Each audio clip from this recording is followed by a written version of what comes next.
Well, this will be my second post from Ogden, Utah. This is my 2007 Montana trailer that the kingpin and box practically pulled clear out of the front of the trailer. And that's the main part of pulling it. I guess everybody knows it pulls a fifth wheel.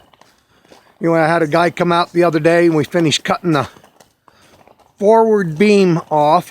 It still had the kingpin box attached to it. And then we had to cut the aft box off in several pieces to get it out. We had to replace it as well because here on the back side of it, it was cracked out and busted up real bad. You can see where it was cracked, and we had a welder down in Mesquite trying to weld it up to get me home, but it didn't work.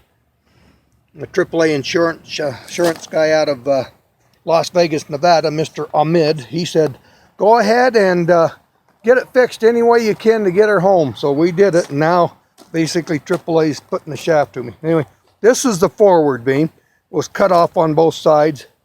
We cut it in the middle here.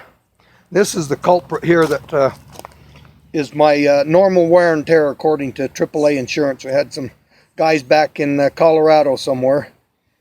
This one guy and 4 or 5 others, I guess they took the policy and read it till one of them come up with a normal wear and tear statement. And I don't know about you guys out there, or you got any kind of knowledge on metal or whatever, but to me, this don't look like it's normal wear and tear.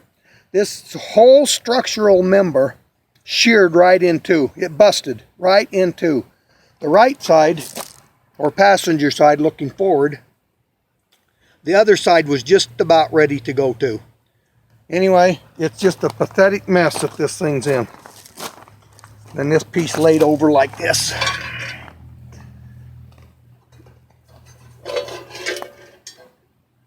Those two pieces come or should come together, but it's so busted up. That's what give way on the trailer. But that's my normal wear and tear, so I guess I have to live with that for now. But I'm hoping everybody sees this video.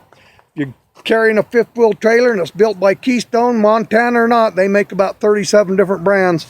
They've got these cheap-ass Lippert frames under them. You better get to looking at your policy, because if you have this kingpin pull loose and break the front beam, break the aft beam, fall out and fall off the road, guess what? You're not covered.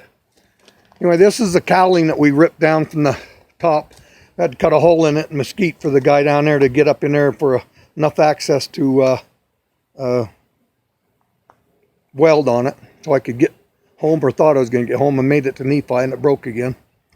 Anyway, I'm going to just get up inside here. This is the driver's side and this is the aft beam. We actually put a separate gusset in. This gusset goes from the front beam to the aft beam. This is made out of 1/4 inch 6x2 channel, box channel.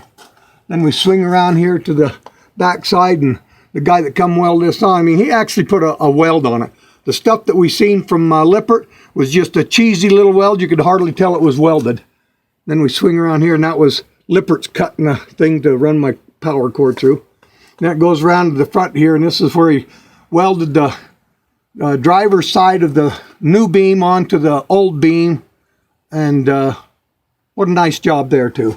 Just amazing how somebody can make a job look good if they know what the hell they're doing. But anyway, this is the beam again all the way around.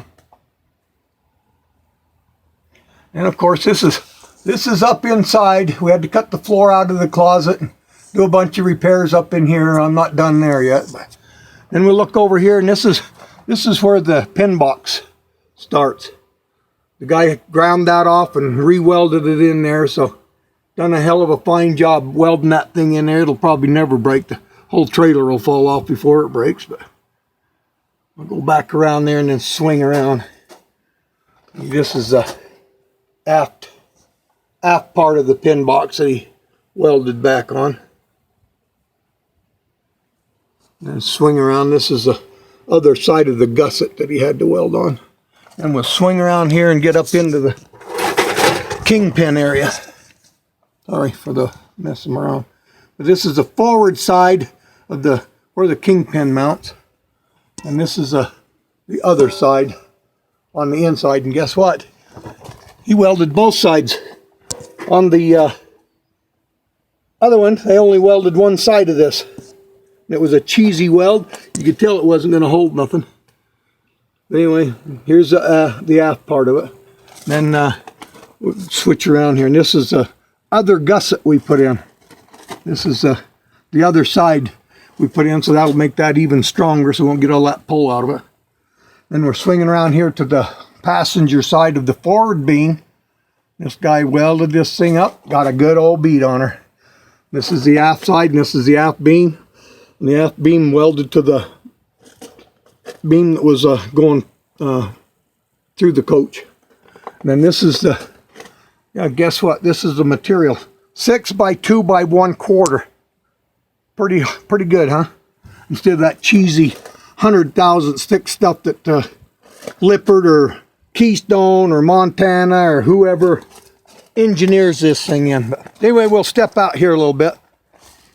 Show you it from this view. Anyway, like I'm saying, if you've got AAA insurance, you better do a check on your policy or call your agent and say, okay, if I have my Kingpin pull out of there, am I going to be covered? And I'll tell you what, they write in there that there's a little clause in there that says normal wear and tear, you've had her, because that's exactly what they're going to use. Anyway, I'll swing around here. Actually, when the Kingpin popped it loose and busted that front beam, it busted my cap off a little bit, or a hole in it, not off. Anyway, it's not looking too pretty, but I wanted to take another video before we painted it up pretty tomorrow. So I'll post a number 3 when I paint it up, and then I'll post one when we get the cowling back up there and get the Kingpin box back in there, and we'll see what happens. Anyway, this is all at my expense. So far, cost me $1,000 in Mesquite. Cost me over $1,000 here. So good luck on your insurance. If you want to claim it on your insurance, you better take the insurance and put the money in the bank, and then when this kind of stuff happens, you can get it paid for and you won't have to worry about it. Anyway, here's the mess, and here's the culprit that started it all, but just normal wear and tear. Anyway, thanks for listening and watching. Appreciate it.